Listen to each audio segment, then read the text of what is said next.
Las Vegas has a story it tells about itself. Visionaries came to the desert. They built something out of nothing. They invented American entertainment and turned a railroad stop into the most recognizable city on the planet. It is a story of ambition and spectacle, and the peculiarly American belief that if you build it large enough and light it brightly enough, people will come from anywhere to see it. What almost none of the 40 million people who visit each year know is this: the men who actually built Las Vegas were not visionaries. They were the leadership of the most violent and profitable criminal organization in American history. Men who had built their careers on murder, extortion, and the systematic corruption of law enforcement in a dozen states. They chose Nevada, not out of inspiration, but out of cold arithmetic. Nevada was the only place in America where they could operate openly, and the city they built there has never, in 70 years, stopped operating exactly as they designed it. This is that story. The valley that would become Las Vegas had exactly one thing going for it, and it almost wasn't enough. Underground springs fed a small surface oasis in the middle of the eastern Mojave, a pocket of grass and water in a desert that had killed dozens of overland travelers since the first Spanish expeditions crossed it in the early 19th century. The springs were large enough to water livestock and small enough that nobody had ever considered building anything permanent around them. When a Mexican trader named Rafael Rivera became the first non-indigenous person to see the valley in 1829, he named it Las Vegas. The meadows, noted the water in his journal, and kept moving. The name outlasted the occasion by 2 centuries. For the next 70 years, the valley remained exactly what Rivera had found it, a watering stop on a difficult route, visited by people going somewhere else. The railroad ended that in a single afternoon. The San Pedro, Los Angeles, and Salt Lake Railroad purchased the valley land in 1904 for the same reason every railroad purchased land in the American West. It needed infrastructure. The company required a division point between Salt Lake City and Los Angeles, a depot where engines could be serviced, crews rotated, and water taken on. Las Vegas sat almost exactly where the mileage said it should. In May 1905, the railroad auctioned 1,200 lots on a grid of streets it had surveyed into the desert. Men stood in temperatures above 100 degrees and bid on squares of dirt that had no value except the railroad's need to put a town there. What arrived to fill those lots was what always arrived to fill railroad towns in the American West: saloons, boarding houses, and the kind of gambling that requires no license and no oversight. Nevada had technically legalized gambling when it became a state in 1864, banned it in 1910 as a gesture toward respectability, and spent the following 20 years watching it continue uninterrupted. The ban changed nothing. The state had 80,000 residents spread across 110,000 square miles, and no practical means of enforcing any law that the population didn't want enforced. The card rooms on Fremont Street moved to back rooms and kept dealing. The men running them were local, unconnected, small-time, operating on margins that reflected the modest size of the town itself. In 1930, Las Vegas had roughly 5,000 residents and an economy that existed, essentially to service the railroad. The Depression arrived and clarified what had always been true. There was no other economic foundation. The railroad was slowing. The state was broke. Something had to give. What gave was the pretense.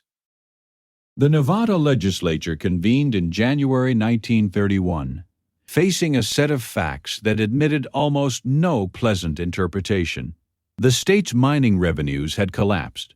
Agricultural income had never been sufficient. Tax receipts were falling below the level required to maintain basic state functions. Legislators who had taken office promising responsible governance were now examining budgets that made responsible governance arithmetically impossible, and looking for any legal mechanism that could generate revenue without requiring Nevada to have something it didn't have, an actual economy. Someone, the historical record does not clearly identify who first made the argument, pointed out that Nevada was already in the gambling business. It had always been in the gambling business.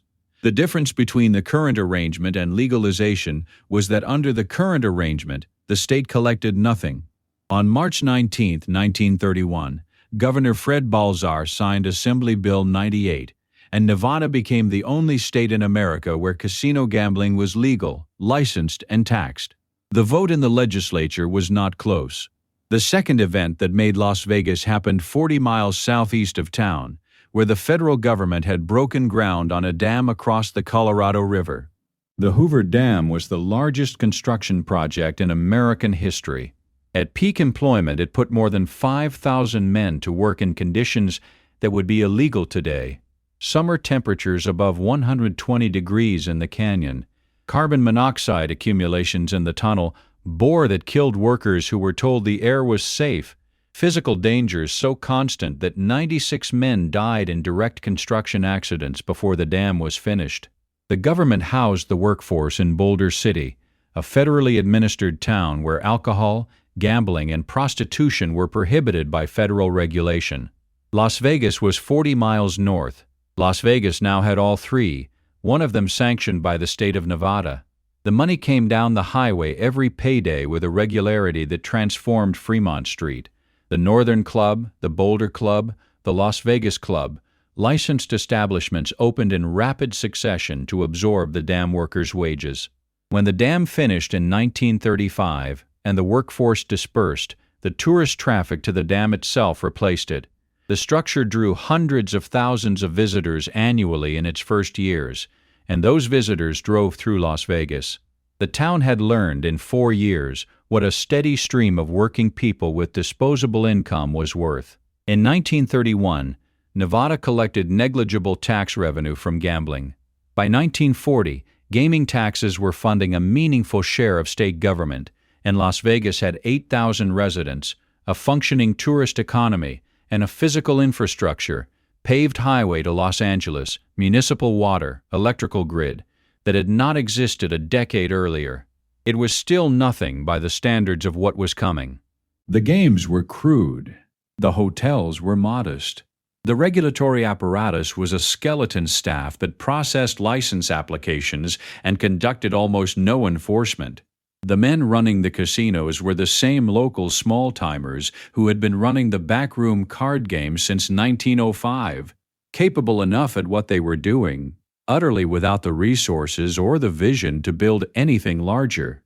Nevada had created something unique in America, a place where the games were legal.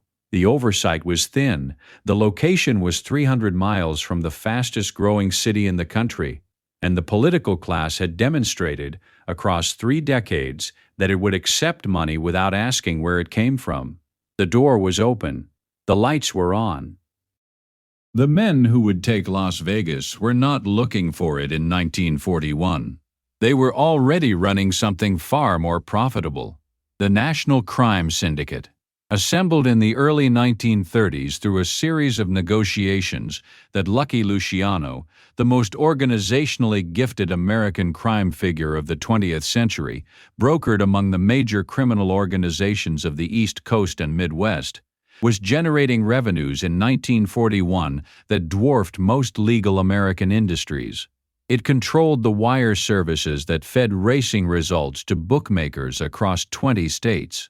It managed loan sharking operations and labor union finances and narcotics distribution networks and illegal gambling enterprises in New York, Chicago, Miami, Cleveland, and New Orleans. Its profits moved through a laundering infrastructure that Meyer Lansky had spent 15 years architecting, offshore accounts in the Caribbean and Switzerland, legitimate-seeming real estate companies and construction firms and insurance businesses that absorbed criminal income and produced clean taxable returns. Lansky was the syndicate's financial brain, and understanding who Lansky was is essential to understanding what Las Vegas became. He was 5 feet 4 inches tall, quiet, invariably dressed like a mid-level accountant, and regarded by federal law enforcement for 4 decades as the most sophisticated criminal financial mind in the country. He had grown up with Benjamin Siegel on the Lower East Side of Manhattan, and the two men had been partners in crime, literally, since adolescence. Where Lansky was cold and precise, Siegel was impulsive. Where Lansky treated violence as a management tool to be deployed economically and documented minimally, Siegel treated it as something closer to a calling. He had committed his first murder as a teenager. By 1941, he had ordered or carried out enough of them that federal prosecutors had been trying to make a case against him for 15 years without success. Siegel was also, by universal agreement of people who knew him, the most physically striking man in any room he entered. Blue eyes, a jaw that photographers loved, the kind of effortless presence that got him into Hollywood parties and into relationships with women who understood, on some level, that he was dangerous and proceeded anyway. He had been Lansky's partner, enforcer, and closest friend for 20 years. In 1941, Lansky sent him to Los Angeles.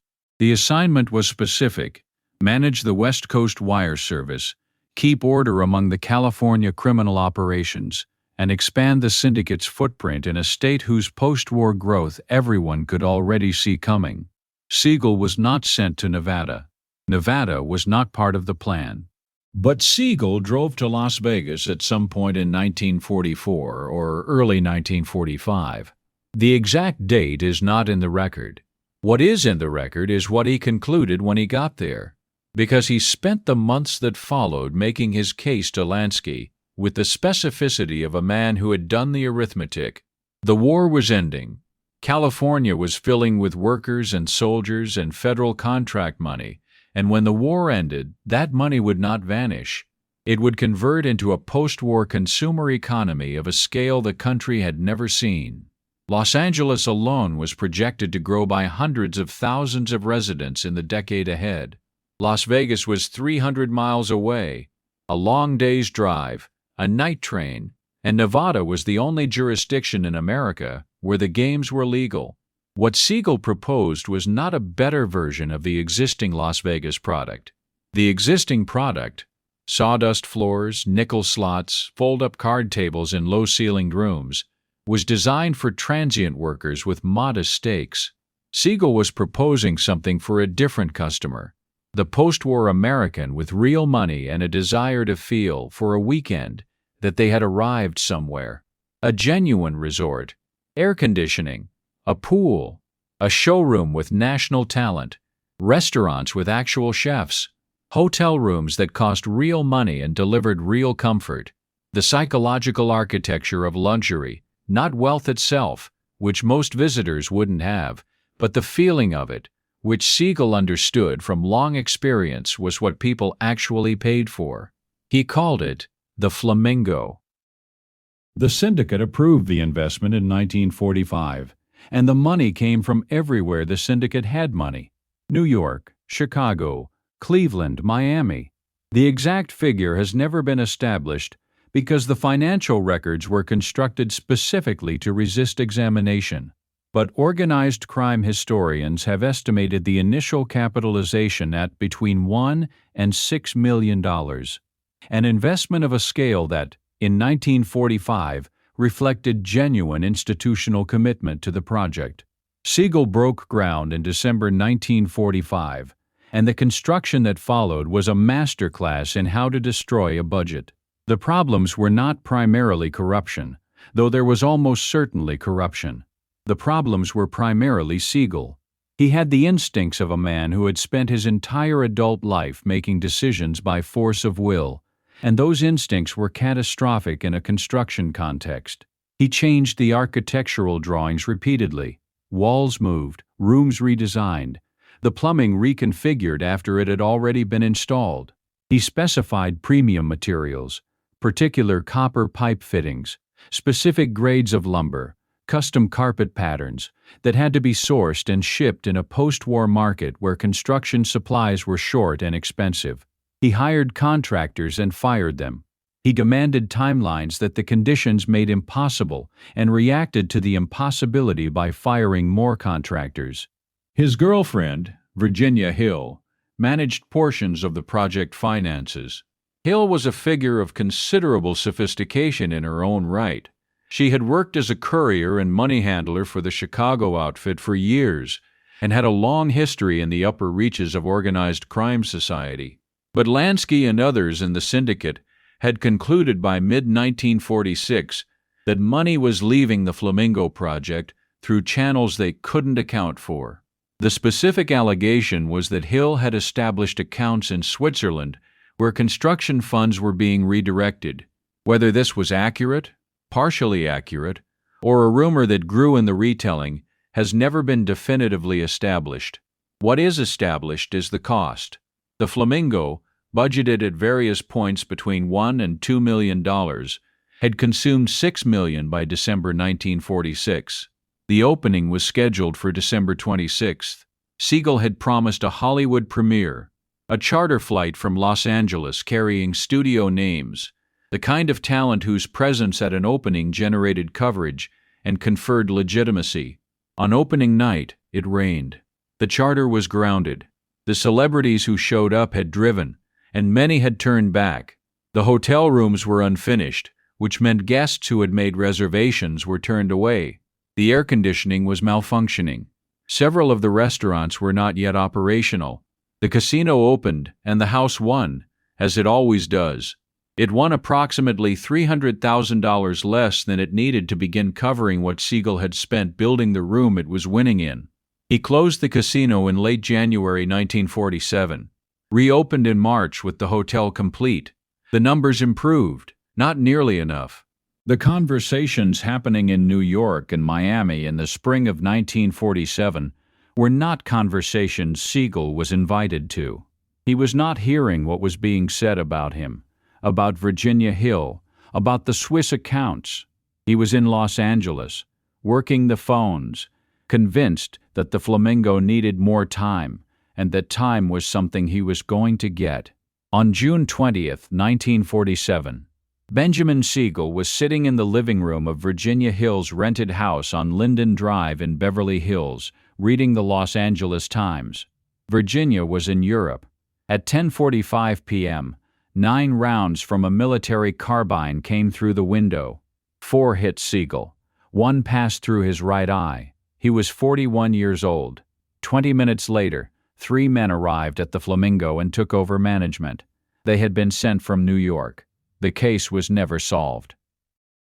The murder of Bugsy Siegel is usually told as an ending. It was an accelerant. The men who walked into the Flamingo on the night of June 20th, 1947, were not there to pick up the pieces of a failed experiment. They were there to run a proven concept with the incompetent founder removed. Lansky had known the model worked before Siegel did. The problem had never been the vision, it had been the execution. And the execution problem had now been solved in the way the syndicate solved execution problems. Within 6 months, the Flamingo was profitable. Within 3 years, Las Vegas had become the explicit strategic priority of the National Crime Syndicate, and what followed was an expansion so methodical and so well-funded that it transformed a desert town of 8,000 people into the criminal organization's primary financial engine in less than a decade. The Desert Inn opened in 1950. Its principal backer was Mo Dalitz, a Cleveland bootlegger and gambling operator who had been running illegal casinos in Ohio and Kentucky since Prohibition, and who brought to Las Vegas the organizational discipline and financial sobriety that Siegel had lacked. The Sands opened in 1952 with a syndicate consortium that included Lansky, Frank Costello, and Joe Adonis. The Sahara in 1952. The Riviera in 1955. The Stardust in 1958, which would eventually become the most profitable casino in the world and the most thoroughly documented example of what all of these properties were actually doing with their money. What they were doing was skimming. The mechanics were elegant in the way that financial crimes are elegant when they exploit a structural vulnerability at the right scale.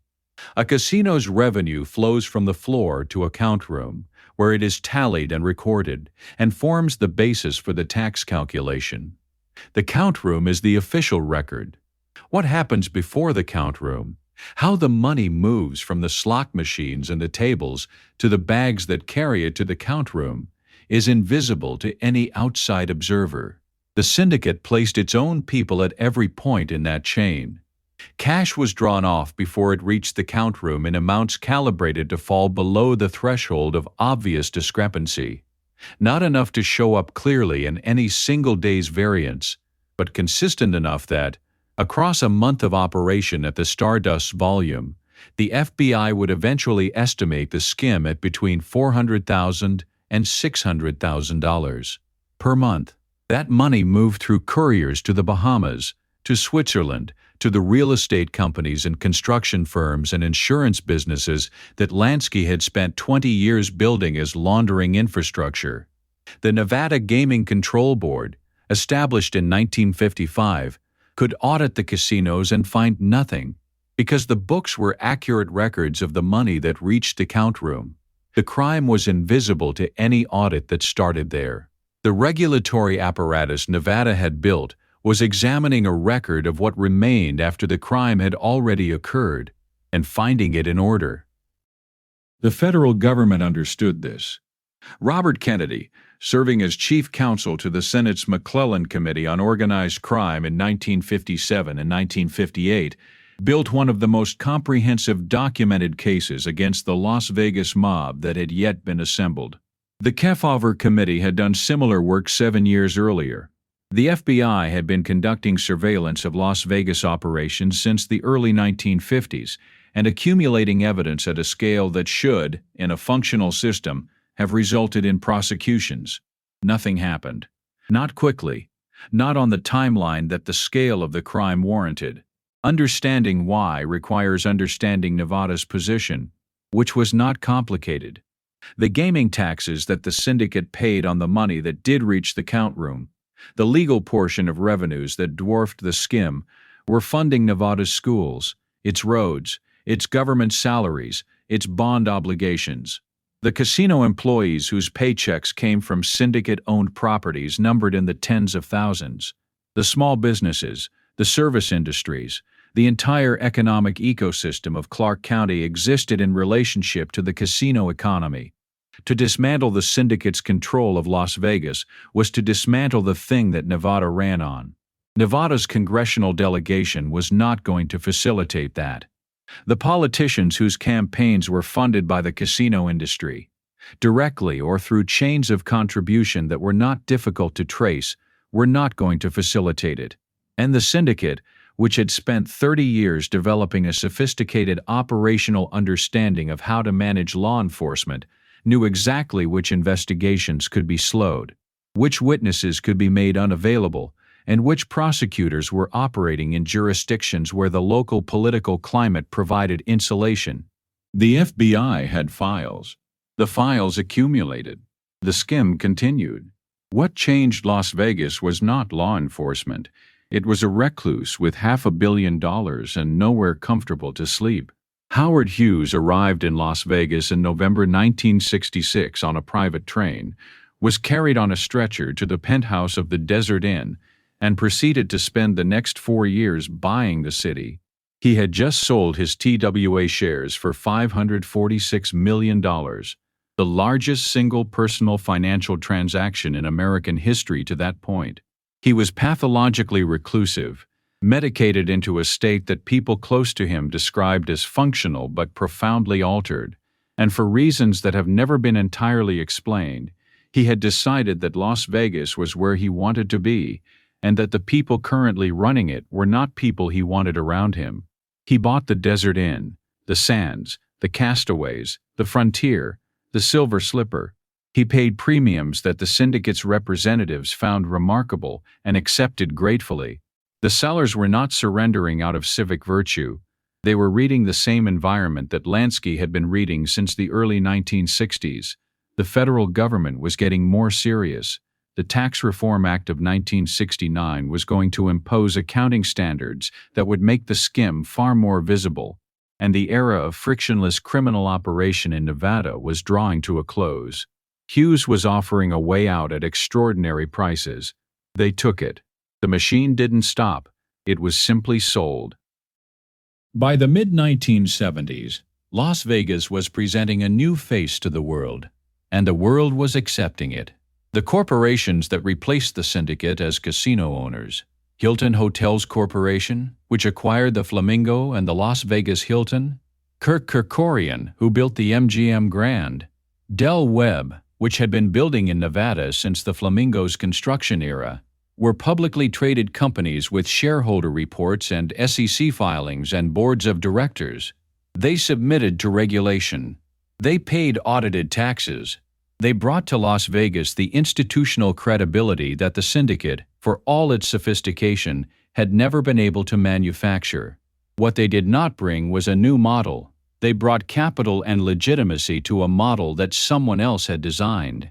The layout of the casino floor, no windows, no clocks, an architecture of disorientation calibrated to make the outside world feel inaccessible, had been established in the 1940s and 1950s by men whose primary expertise was separating people from money against their better judgment.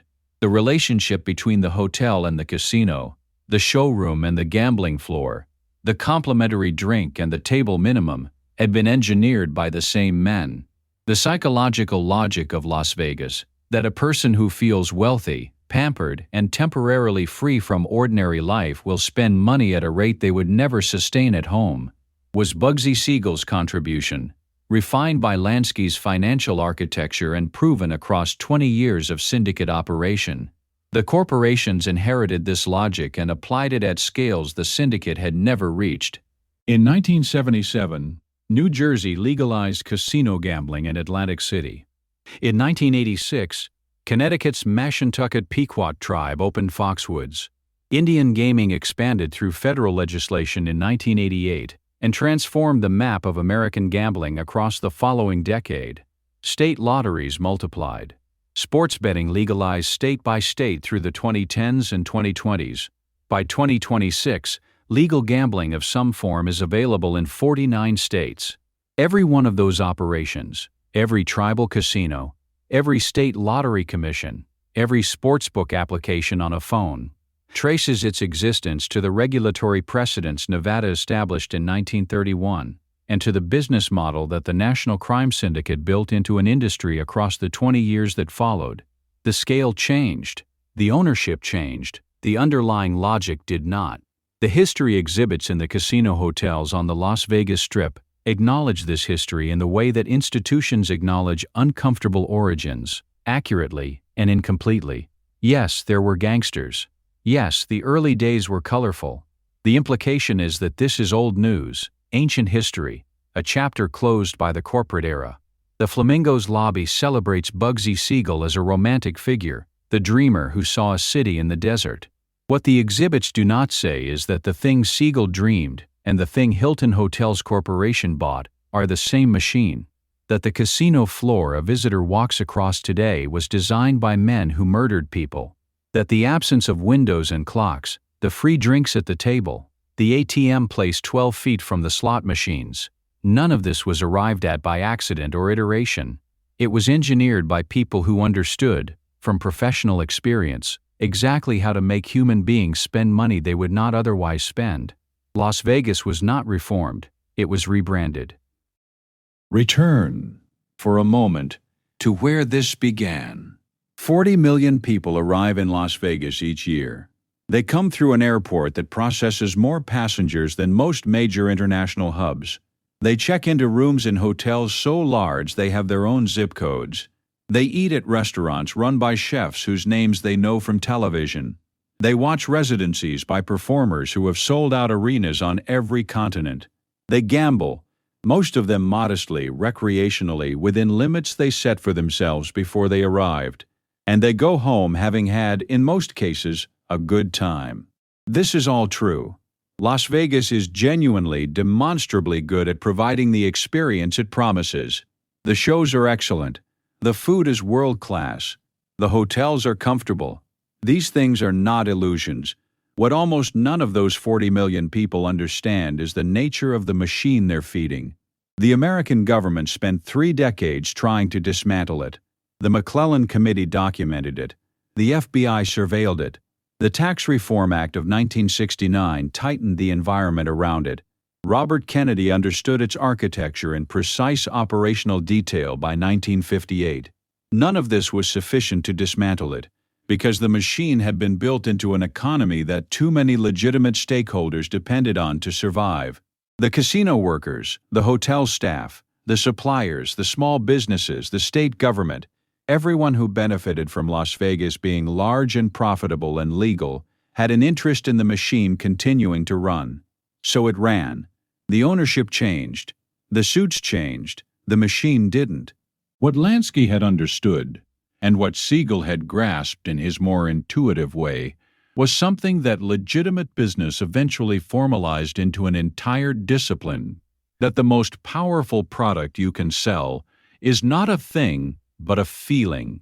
The feeling of being somewhere else, of being someone slightly better off than you are, of being, for a long weekend, exempt from the ordinary rules. They built a city to sell that feeling. In a desert, in a state with no other economic purpose, in conditions that let them operate without oversight. They built it out of mob money and ran it on murder and corruption and the systematic theft of tax revenue for 20 years. And then they sold it to people who wore nicer suits and filed proper returns and kept the machine running because the machine was the only thing any of them had ever actually bought. That is the real dark story of Las Vegas. Not the murders, though there were murders. Not the corruption, though the corruption was breathtaking in its depth and duration. The real story is simpler. It is that the city America made its favorite destination for pleasure and escape was designed, from its foundation, by men whose business was exploitation, and that when those men were finally removed, the thing they had built was so good at what it did that removing them changed nothing that mattered. The machine is still running. Every year, 40 million people walk through its doors, and the lights have never once gone out.